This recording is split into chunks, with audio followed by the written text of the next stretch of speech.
A very good morning, class. So, today I am here with the new lesson number 7, Chandni. Now, let's read about the chapter. Abu Khan kept goats as pets. He loved his goats, but they left him one by one. He bought a young pretty goat and called her Chandni. इस chapter में एक character है जिनका name है अबू खान. वो अपने पास goats को रखते थे एज अ पेट. उनको अपनी गोट्स से बहुत प्यार था, लेकिन वन बाय वन वो सारी गोट्स उनको छोड़ के चली जाती थी.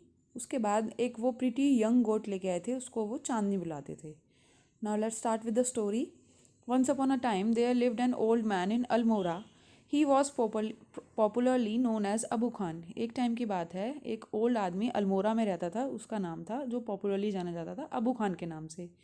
ही lived all alone except for a few goats which he always kept as pets. वो अकेले रहते थे, लेकिन बस साथ में उनके कुछ गोट्स रहती थी, उनके पेट की तरह. He gave his goats funny names such as Kalua, Mongia और गुजरी.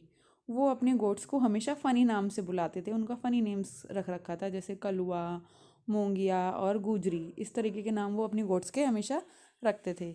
ही would take them out for grazing during the day and talk to them as one own children. और वो दिन में उनको ग्रेजिंग के लिए, यानी कि चारा खिलाने के लिए बाहर ले जाते थे और उनसे इस तरीके से बात करते थे जैसे कोई उनके खुद के बच्चे हों.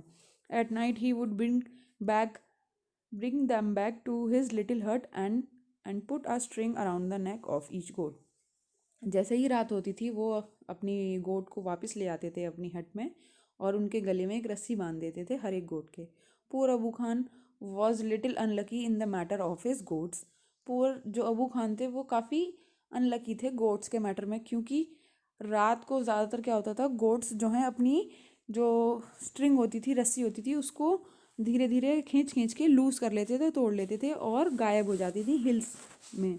Goats in hilly regions hate being tied to trees और पोल्स. जो हिली रीजन्स की गोट होती हैं वो ज़्यादातर पसंद नहीं करती हैं कि वो किसी से बांधी जाएं, ट्री या पोल से. They love their freedom. उनको उनकी फ्रीडम बहुत पसंद होती है. Abu Khan's goats were of the best hill breed. और जो अबू खान की गोट्स थी वो हिल की बेस्ट ब्रीड में से मानी जाती थी. मतलब जो हिल पे सबसे अच्छी ब्रीड की गोट मिलती हैं, वो उनमें से एक हुआ करती थी.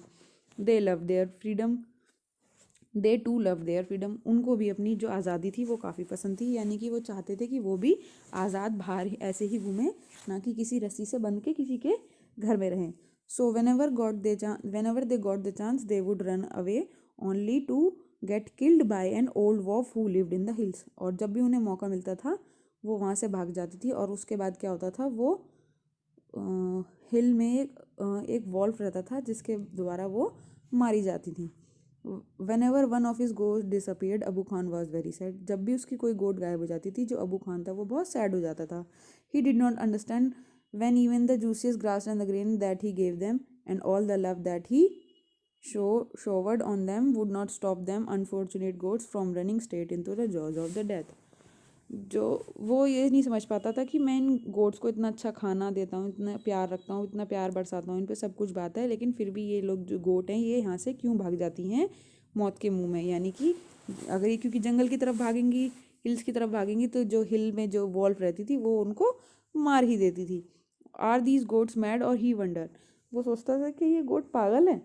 और was it their love for freedom, या फिर उनका जो प्यार है ये आज़ादी के लिए, कि वो मतलब बंधे हुए रहना ही नहीं चाहती. But freedom means struggle, hardship, even that. और जो फ्रीडम होती है उसमें मेहनत है, स्ट्रगल है और कभी कभी मौत भी है.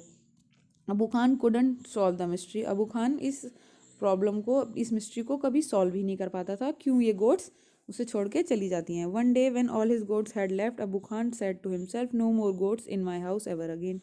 जब एक दिन सारी गोट्स उसे छोड़ के चली गई, तो अबू खान अपने आप से कहता है कि अब मैं इस घर में एक भी गोट नहीं लेके आऊँगा. I may yet live for few years more but I will live without goats. शायद मैं कुछ साल और ज़िंदा रहूँ, लेकिन अब मैं बिना गोट्स के ही, बिना बकरियों के ही रहूँगा. However the poor old man was terribly lonely. He simply couldn't do without his pets. क्योंकि वो जो ओल्ड मैन था वो अकेला रह गया था, वो परेशान होने लगा. तो वो क्या करता है, वो अपने पेट्स के बिना कुछ कर ही नहीं पाता था, उसका टाइम ही नहीं कटता था. Very soon he bought a young goat. बहुत ही जल्दी, बहुत तुरंत कुछ दिनों बाद वो एक यंग गोट ले आया। He thought a young goat will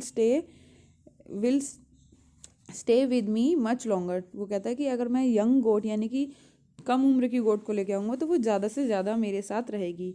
she will soon begin to love me as well as the food I gave her every day. और वो मुझे भी प्यार करने लगेगी और उस खाने को भी जो मैं उसको रोज़ दूंगा। She will never want she will never want to go to the hills. और वो कभी हिल्स को जाना पसंद नहीं करेगी। And he laughed with joy. और वो इस बात को सोच के खुद ही खुश होने लगा। The new goat was very pretty. जो नई गोट थी उसकी वो बहुत ही प्रिटी थी। She was white as snow and had 2 little horns on her little head. जो गोट थी वो एकदम सफ़ेद थी किसकी तरह, स्नो की तरह। और उसके छोटे छोटे 2 लिटिल हॉर्न्स थे यानी कि 2 सींग थे उसके सर पे। And a pair of gleaming red eyes. और उसकी जो आंखें थी वो चमकती हुई लाल थी। She had a friendly temperament and would listen to Abu Khan tales with a lot of interest and affection. और उसका जो नेचर था थोड़ा फ्रेंडली था और वो अबू खान की जो कहानियाँ थी उसको बहुत इंटरेस्ट से और बहुत प्यार से सुनती थी। अबू खान कॉल्ड हर चांदनी। अबू खान ने उसका नाम चांदनी रख दिया, विच मीन्स मूनलाइट, जिसका मतलब होता है चांद की रोशनी है, चांद की चांदनी। She love Chandni and would narrate to her stories of all his friends who were dead and gone. अब वो चांदनी से बहुत प्यार करता है और उसको वो सारी कहानियाँ सुनाता है, बताता है जो उसके दोस्तों के साथ हुई थी जो कि चली गई और मर गई। Several year passed, Chandni was still there. कई साल बीत गए, जो चांदनी है वो उसके साथ ही थी। Abu Khan believe that Chandni would never leave his compound for the free and fresh air of the hills beyond. Abu Khan को ये लगने लगा कि चांदनी है उसे कभी छोड़ के नहीं जाएगी ताज़ी और फ्रेश एयर के लिए हिल्स के पास। Alas it he was mistaken against. और अभी वो ये सोचकर गलती ही कर रहा था। So this is your part 1. I will explain the part 2 from the page number 46 in the next video. Okay.